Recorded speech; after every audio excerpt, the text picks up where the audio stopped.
So good morning guys. तो चलिए start करते हैं आज के यानी कि 23 मई की इंपॉर्टेंट करंट अफेयर्स को।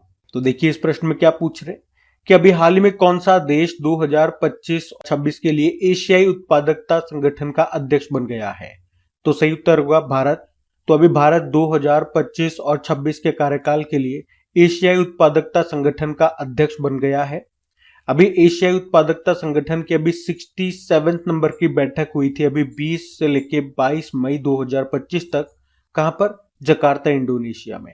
और यहीं पे भारत को इसकी अध्यक्षता सौंपी गई है।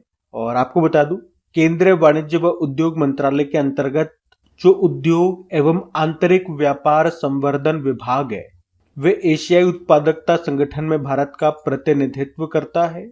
और DPIIT के जो सचिव है अमरदीप सिंह भाटिया, वे भारत की ओर से इसके अध्यक्षता करेंगे।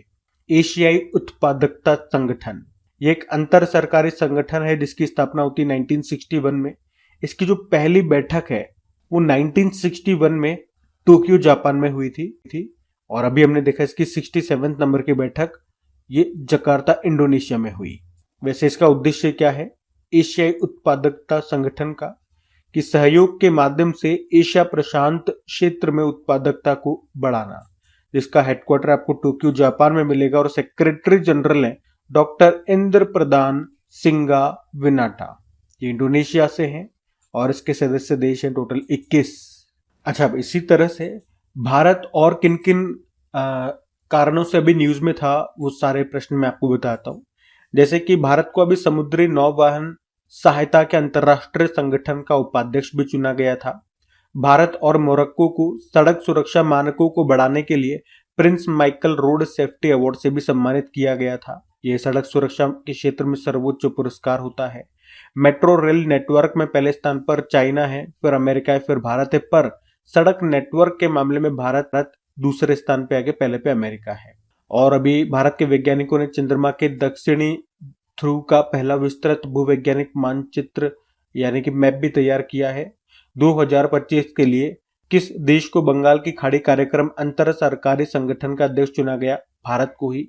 उसके अलावा भी भारत को नारकोटिक ड्रग्स आयोग के 68वें सत्र की अध्यक्षता के लिए भी चुना गया। और भारत पहली बार नारकोटिक्स ड्रग पर संयुक्त राष्ट्र आयोग की अध्यक्षता करेगा। अभी 14वीं ADMM प्लस आतंकवाद रोधी बैठक ये भी भारत में हुई थी नई दिल्ली में, जिसकी सह अध्यक्षता की मलेशिया ने। और भारत 2024 में किस शहर में FDI का सबसे बड़ा विदेशी निवेशक बना था? दुबई।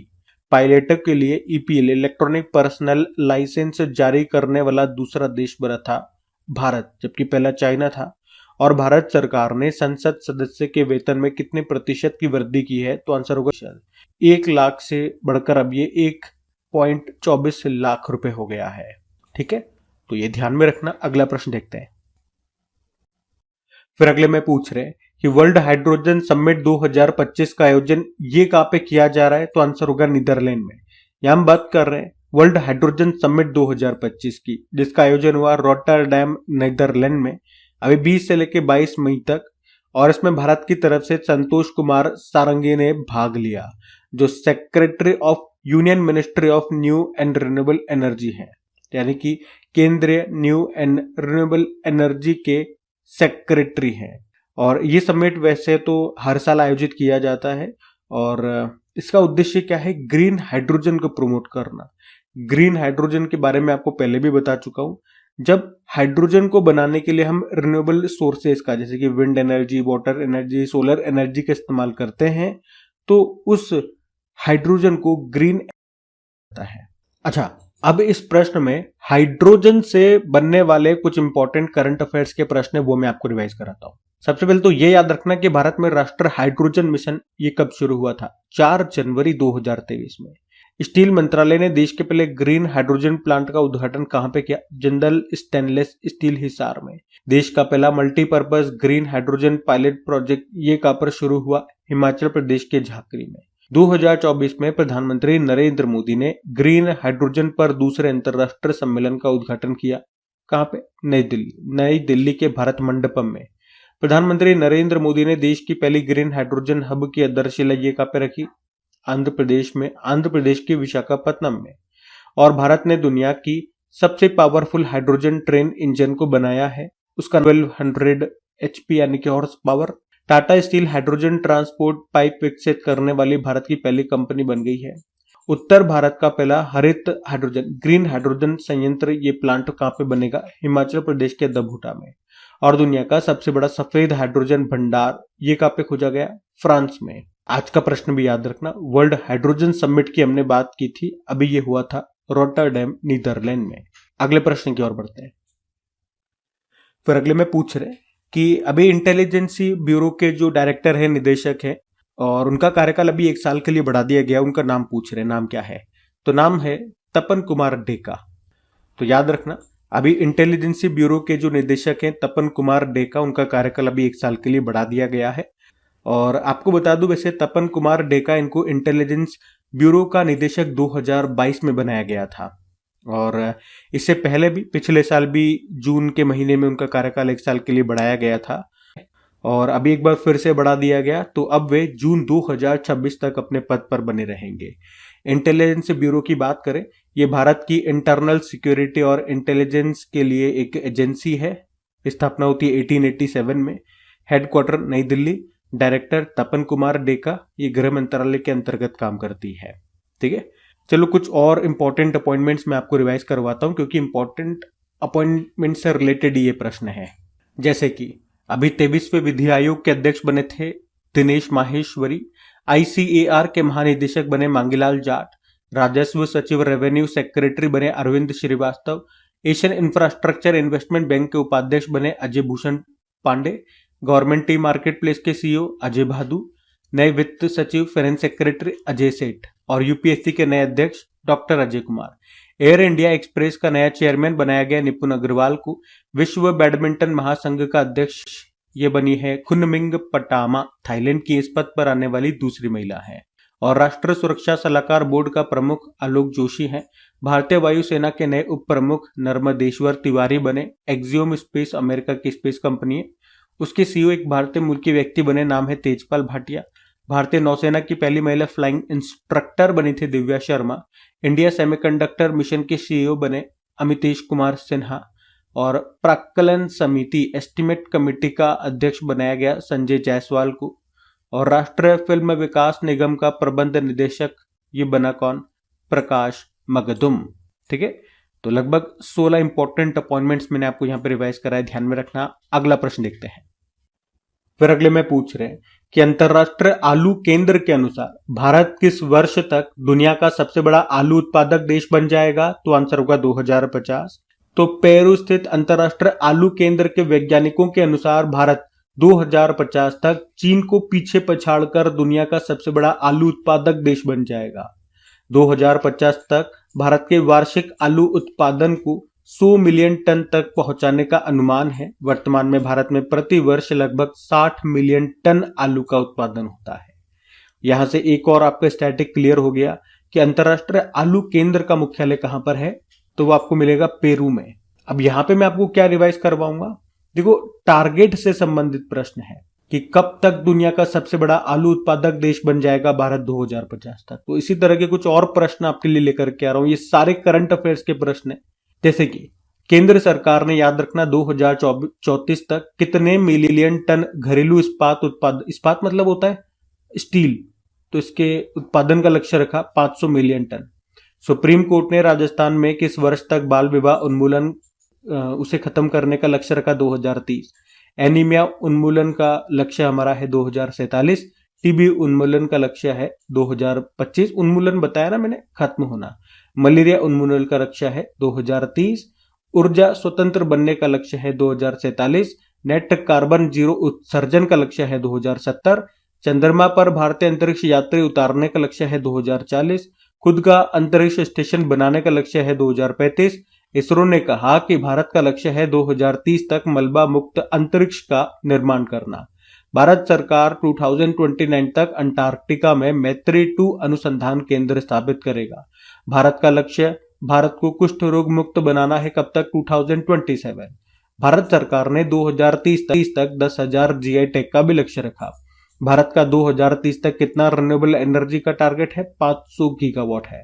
और भारत ने लिम्फेटिक फाइलेरियासिस या फिर उसे ही एलिफेंटियासिस या हाथी पाँव भी कहते हैं, इसको कब तक खत्म करने का लक्ष्य रखा है? तो 2027। बाकी जीआई टैग वाला मैंने आपको बता ही दिया, वही है। और परमाणु मिशन के तहत भारत ने वर्ष 2047 तक कितनी परमाणु ऊर्जा उत्पादन क्षमता स्थापित करने का लक्ष्य रखा? 100 गीगावाट। केंद्र सरकार ने कब तक नक्सल मुक्त भारत बनाने का लक्ष्य रखा? मार्च 2026। और देश में खसरा और रुबेला को खत्म करने का लक्ष्य 2026 रखा है। ठीक है, तो इतने सारे प्रश्न मैंने आपको रिवाइज कराए। ये सारे करंट अफेयर्स के प्रश्न हैं जिसमें कोई ना कोई टारगेट की बात कही जा रही है, या तो हमने अचीव कर लिया या हमें अचीव करना है। ठीक है, सब ध्यान में रखना। अगला प्रश्न देखते हैं। फिर अगले में पूछ रहे कि अच्छा प्रश्न ये कि अभी हाल ही में राहवीर योजना ये किस राज्य ने शुरू की है? तो सही उत्तर होगा मध्य प्रदेश ने। तो पहले तो ये याद रखना है कि अभी मध्य प्रदेश सरकार ने ही ये राहवीर योजना को शुरू किया है। इसमें क्या होगा? तो इसमें कहा गया है कि अगर किसी का भीषण एक्सीडेंट, सीरियस एक्सीडेंट हो जाता है और अगर आप उन्हें समय से यानी कि गोल्डन आवर में अस्पताल पहुंचा देते हैं, उसकी जान बचा देते हैं, तो आपको 25,000 रुपए का इनाम मिलेगा। तो बेसिकली इस योजना को लागू करने का उद्देश्य क्या है? आम लोगों को बिना किसी डर के इमरजेंसी में सड़क दुर्घटना में घायलों की मदद के लिए प्रेरित करना। और इस योजना में ये भी कहा गया कि जो सरकार है वो राहवीर, मतलब आप किसी मदद करते हो और वो बच जाता है, उसकी जान बच जाती है, तो आपको राहवीर बोला है। आपको 25,000 रुपए तो मिलेंगे थे, आपको राहवीर को यानी कि आपको सम्मान पत्र भी मिलेगा। और पुलिस से ज्यादा डरते लोग बाग कि पुलिस के लफड़े में नहीं पड़ना है, तो पुलिस मदद करने वालों को परेशान भी नहीं करेगी। और लेकिन याद रखना, आप सोच लो कि बस अब तो यही बिजनेस हो गया, महीने में 4 लोगों की जान भी बचा ली तो 1 लाख रुपए बन गए। लेकिन उन्होंने कह दिया कि एक व्यक्ति मैक्सिमम 5 बार ही इनाम पा सकता है। और ये जो राहवीर योजना है ये केंद्रीय सड़क परिवहन व हाईवे मंत्रालय की योजना है, जिसे अब मध्य प्रदेश में लागू किया जा रहा है। अच्छा, एक पॉइंट और नोट कर लेना, इस योजना में पहले गोल्डन आवर में अगर आपने जो भी व्यक्ति है उसको अस्पताल पहुंचा दिया, उसकी जान बच गई, तो पहले आपको 20,000 रुपए मिलते थे, लेकिन अभी 25,000 रुपए मिलते हैं। ये भी आप नोट कर सकते हैं। ठीक है, तो राहवीर योजना ये भी किसने शुरू की है? मध्य प्रदेश में। क्या है योजना, उसके बारे में मैंने आपको डिटेल से समझा दिया। अब बात मध्य प्रदेश की है, तो ये रहा मैप में एमपी। देखो, मध्य प्रदेश की कैपिटल भोपाल हो गई है, मुख्य यादव, गवर्नर है मंगूभाई छगन भाई पटेल, राजकीय पशु है बारहसिंगा, पक्षी है दूधराज, वृक्ष है बरगद का, केले है मल्लखंभ, पुष्प है सफेद लिली और मछली है महसी। कुछ करंट अफेयर्स के प्रश्न और देखें तो याद रखना भी, एनिमल एक्सचेंज प्रोग्राम के तहत मध्य प्रदेश से 15 बाघों को कितने राज्यों में भेजा जाएगा? 3 में, उड़ीसा, राजस्थान, छत्तीसगढ़। स्वामी विवेकानंद युवा शक्ति मिशन को शुरू किया यहाँ पे। पार्थ योजना मध्य प्रदेश ने शुरू की। और मध्य प्रदेश में 3 बायोस्फीयर रिजर्व हैं जिन्हें यूनेस्को के विश्व बायोस्फीयर रिजर्व नेटवर्क में शामिल किया जाएगा। पचमढ़ी, पन्ना और अचानकमार अमरकंटक नेशनल पार्क। और इंदौर के बाद किस शहर में भीख मांगने को अपराध घोषित किया गया था? भोपाल। और भारत का पहला सफेद बाघ प्रजनन केंद्र खुलेगा मध्य प्रदेश के रीवा जिले में। मध्य प्रदेश भारत में सबसे अधिक गिद्ध आबादी वाला राज्य ये बन गया है। और हमारे देश का भी 58वां टाइगर रिजर्व वो बना था। माधव नेशनल पार्क जो है ये कहाँ का है? मध्य प्रदेश का है। मध्य प्रदेश का 9वां टाइगर रिजर्व ये बना। और मुख्यमंत्री समृद्धि परिवार योजना यहाँ शुरू हुई। भारत का पहला PPP green waste processing plant ये बनेगा इंदौर में। मध्य प्रदेश के सागर जिले में डॉक्टर BR अम्बेडकर जी के नाम पर नया वन्यजीव अभ्यारण्य भी घोषित किया गया है। ठीक है, तो ये सारे पॉइंट्स मध्य प्रदेश से हमने रिवाइज किए, ध्यान में रखना। अगला प्रश्न देखते हैं। फिर अगले में पूछ रहे हैं कि हाल ही में अंतरराष्ट्रीय जैव विविधता दिवस, बायोडाइवर्सिटी डे, ये कब मनाया गया? तो आंसर होगा 22 मई को। तो हर साल 22 मई को international day for biological diversity यानी कि अंतरराष्ट्रीय जैव विविधता दिवस के रूप में मनाया जाता है। यूनाइटेड नेशन ने इसे 8 फरवरी 2001 में मान्यता दी थी, जिसके बाद इसे हर साल मनाया जाता है। और ये दिन 22 मई 1992 को एडॉप्ट की गई कन्वेंशन ऑन बायोलॉजिकल डाइवर्सिटी की याद में मनाया जाता है। इस दिवस का उद्देश्य है बायोडाइवर्सिटी के बारे में बताना और उसके संरक्षण के बारे में अवेयरनेस फैलाना। थीम की बात करें, थीम याद रखना, harmony with nature and sustainable development, प्रकृति के साथ सामंजस्य और सतत विकास। अच्छा, कन्वेंशन ऑन बायोलॉजिकल डाइवर्सिटी की बात करें तो ये एक बहुपक्षीय संधि है जिसका उद्देश्य है बायोडाइवर्सिटी को बचाना, जिसकी शुरुआत होती है 22 मई 1992 और ये लागू हुआ था 29 दिसंबर 1993 में। सदस्य देश इसमें 193 हैं जिन्होंने इस पे साइन किए थे। उसके अलावा याद रखना, जैव विविधता का जनक कहा जाता है ईओ विल्सन को। विश्व में सर्वाधिक जैव विविधता कहाँ पाई जाती है? अमेजन वर्षा वन में। और भारत में बात करोगे तो पश्चिमी घाट। अच्छा, दुनिया का पहला जैव विविधता बॉन्ड ये जारी किया था कोलंबिया ने, जिसका उद्देश्य है जैव विविधता का संरक्षण करना। अच्छा, इंपॉर्टेंट डे वाला प्रश्न है। आपको पता है जब भी डे वाला प्रश्न आता है उस महीने के सारे इंपॉर्टेंट डेज में आपको रिवाइज कराता हूँ, लेकिन आज मैं आपको रिवाइज नहीं कराऊंगा, तो डेली करा रहा हूँ और डेली शीट दिखा करके मैं आपको बोलता हूँ मेरे साथ साथ बोलो ताकि आपको याद हो। तो आज आपका टेस्ट लेते हैं कि आपको कितने याद है। तो कमेंट बॉक्स में टाइप करके बताइए मई में कौन कौन से इंपॉर्टेंट डेज हम पढ़ चुके हैं। बाकी अगला वाला जब भी डे आएगा मैं आपको फिर से वापस से रिवाइज कराऊंगा, ठीक है। अभी अगले प्रश्न की ओर बढ़ते हैं। देखो फिर अगले में क्या पूछ रहे हैं, अभी मणिपुर हाईकोर्ट के चीफ जस्टिस के रूप में अभी किसे नियुक्त किया गया? तो आंसर होगा के को। तो अभी कर्नाटक हाईकोर्ट के जज हैं ये के केम्पैया शेखर। और अभी इन्हीं को हमारे जो भारत के राष्ट्रपति द्रौपदी मुर्मू जी, उन्होंने मणिपुर हाईकोर्ट के चीफ जस्टिस के रूप में नियुक्त किया है। उन्होंने किनका स्थान लिया? डी कृष्ण कुमार का स्थान लिया है जो भी रिटायर्ड हो गए हैं। तो मणिपुर हाईकोर्ट के नए चीफ जस्टिस बन गए कौन? के सोमशेखर। अच्छा, हाईकोर्ट से संबंधित कुछ स्टैटिक और करंट अफेयर्स के प्रश्न मैं आपको रिवाइज कर रहा हूं। तो पहले तो ये याद रखना, हाईकोर्ट का उल्लेख हमारे संविधान के आर्टिकल 214 से 231 तक है। भारत में टोटल हाईकोर्ट 25 हो चुके हैं। 25वां अमरावती हाईकोर्ट है। और हाईकोर्ट में पहली महिला फीमेल जज ये रही थी अन्ना चांडी, केरल हाईकोर्ट से थी। और हाईकोर्ट में पहली महिला चीफ जस्टिस लीला सेठ रही थी, हिमाचल प्रदेश हाईकोर्ट से थी। बाकी हाईकोर्ट के अनुच्छेद के तहत रिट जारी करता है 226 और हाईकोर्ट के अनुच्छेद के तहत एक अभिलेख न्यायालय है 215। देश का सबसे बड़ा हाईकोर्ट परिसर ये बना रांची में। क्षेत्रीय भाषा में फैसला प्रकाशित करने वाला पहला हाईकोर्ट ये केरल हाईकोर्ट है।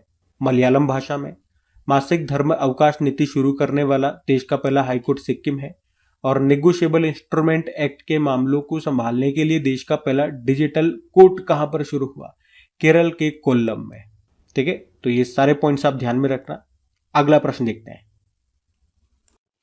फिर अगले में पूछ रहे कि अभी हाल ही में यूरोपा लीग का खिताब किसने जीत लिया है?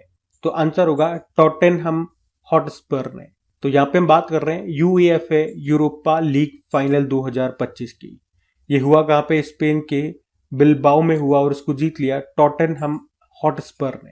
इन्होंने फाइनल में किसको हराया? मैनचेस्टर यूनाइटेड को हराया है। और टॉटेनहम ये जो टीम है इसने आखिरी बार 2008 में लीग खिताब जीता था और अब जाकर के ये यूरोपा लीग खिताब इन्होंने जीत लिया है। नाम है टॉटेनहम हॉटस्पर। अब जरा आप देखो, फुटबॉल से संबंधित प्रश्न है तो कुछ इसी तरह के प्रश्न मैं आपको रिवाइज कराऊंगा जो 2025 में हमने पढ़े थे। जैसे कि 78 नंबर की संतोष ट्रॉफी 2024-25, इसको पश्चिम बंगाल ने जीता, केरल को हराया। अमेरिका का सर्वोच्च नागरिक सम्मान है the presidential medal of freedom, पहली बार किसी पुरुष फुटबॉलर को मिला, नाम है लियोनेल मेसी अर्जेंटीना से। स्पेनिश सुपर कप खिताब जीत लिया, ये सऊदी अरब में हुआ था। एफसी बार्सिलोना ने जीता, रियल मैड्रिड को हराया। और 2024-25 सत्र का छठा इंडियन सुपर लीग शील्ड खिताब ये कोलकाता में हुआ था। मोहन बागान सुपर जायंट ने जीत लिया उड़ीसा फुटबॉल क्लब को हरा के। दूसरा पिंक लेडीज कप 2025 फुटबॉल प्रतियोगिता यूएई में हुई, साउथ कोरिया ने जीता, रशिया को हराया। 11वां इंडियन सुपर लीग 2024-25 मोहन बागान सुपर जायंट ने जीता, बंगलुरु फुटबॉल क्लब को हराया। 5वां कलिंगा सुपर कप 2025 को गोवा फुटबॉल क्लब ने जीता, इसको जमशेदपुर फुटबॉल क्लब को हरा करके। बाकी 2 पॉइंट ये भी याद रख लो, वैसे तो पूरी शीट मैंने लगा दी है यहाँ पे फीफा वर्ल्ड कप की। तो महिलाओं वाले की बात करें, ये अगला जो होगा 2027 में होगा, 10वां संस्करण ब्राजील में। और उसी तरह से मेंस फीफा वर्ल्ड कप की बात करते हैं तो अगला वाला ये 2026 में होगा, 23वां। 3 जगह होगा, कनाडा, मैक्सिको और अमेरिका में। बाकी पूरी दुनिया में फुटबॉल को रेगुलेट करने वाली बॉडी होती है फीफा, उसके भी स्टैटिक देखें तो स्थापना होती है 1904 में। हेडक्वार्टर ज्यूरिख स्विट्जरलैंड में हो गया, प्रेसिडेंट ज्ञानी इन्फेनिटो। कुछ कप्स एंड ट्रॉफीज देखें तो Rovers cup, Santosh trophy, Subroto cup, Durand cup, Ashutosh cup, Merdeka cup, Nehru cup, इन सबका संबंध है फुटबॉल से। ये सब ध्यान में रखना। अगला प्रश्न देखते हैं। फिर अगले में पूछ रहे हैं कि अभी 21 मई 2025 को प्राचीन सिले हुए जहाज को भारतीय नौसेना में शामिल किया गया। नाम क्या है उसका? तो आंसर होगा INSV कौंडिन्य। INSV मतलब हो गया इंडियन नेवल सेलिंग वेसल। तो अभी भारतीय नौसेना ने औपचारिक रूप से एक हस्त निर्मित हाथ से सिले हुए जहाज जिसका नाम है INSV कौंडिन्य, इसको शामिल किया है, जो कि महाराष्ट्र के औरंगाबाद जिले में अजंता की गुफाओं की 5वीं शताब्दी की जो पेंटिंग्स है उससे प्रेरित है। और अभी इसे 21 मई 2025 को कर्नाटक के करवार बेस पर भारतीय नौसेना में शामिल कर लिया गया। अच्छा, सिला हुआ जहाज क्या होता है? तो सिला हुआ जहाज आप कह सकते हो ये लकड़ी से बना एक प्रकार का समुद्री जहाज है और इसमें लकड़ी के तख्तों को नारियल की जाट से बनी रस्सी से और जल रोधक के लिए, मतलब पानी अंदर ना आए उसके लिए, प्राकृतिक रेजिन का इस्तेमाल करते हैं और लकड़ी और रेजिन को एक साथ नारियल की जाट से बनी रस्सी से सिल दिया जाता है। यहाँ पे जहाज निर्माण की इस पद्धति का उपयोग प्राचीन भारत में समुद्री जहाज बनाने के लिए किया जाता था। पहले इसी तरह से जहाज बना करते थे। तो INSV कौंडिन्य, इसकी पहली यात्रा ये गुजरात से अरब सागर पार करते हुए ओमान तक होगी। एक तो ये याद रखना। इसका निर्माण ये गोवा के मैसर्स होदी इनोवेशन शिपयार्ड में किया गया और इसे बाबू शंकरन के नेतृत्व में तैयार किया गया। ठीक है, तो ये सारे पॉइंट्स आप ध्यान रखना।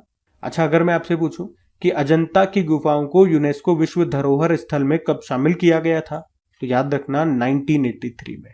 ठीक है, अगला प्रश्न देखते हैं। फिर देखो अगले में क्या पूछ रहे हैं कि अभी हाल में गोल्डन डोम मिसाइल रक्षा कवच योजना की घोषणा भी किसने की है? तो आंसर होगा अमेरिका ने है। तो अभी अमेरिकी राष्ट्रपति डोनाल्ड ट्रंप और उन्होंने ही गोल्डन डोम नाम से एक मिसाइल रक्षा प्रणाली की घोषणा की है और इसे अंतरिक्ष से आने वाले खतरों सहित दुश्मन देश जैसे कि चीन हो गया, रशिया हो गया, इसके मिसाइलों से खुद को बचाने के लिए ये है। एक तरह की कह सकते हो एयर डिफेंस सिस्टम है जो हर तरह की मिसाइलों को रोकने में सक्षम होगा। और इजराइल का जो आयरन डोम एयर डिफेंस सिस्टम है ये उसी से प्रेरित है। पूरे बनाने में, निर्माण में इसमें लागत आने वाली 175 बिलियन डॉलर की। अच्छा, इसी तरह से अगर मैं आपसे पूछूं कि चाइना का एयर डिफेंस सिस्टम का नाम क्या है, तो वो भी याद रखना HQ-9 है। और रशिया का क्या है? S-400 या इसी को ट्रायम्फ सिस्टम कहते हैं और हमने रशिया से इसको खरीदा था। अभी इसका जलवा भी हमने देखा पाकिस्तान के टाइम पे। और हम याद रखना S-400 को सुदर्शन चक्र भी कहते हैं।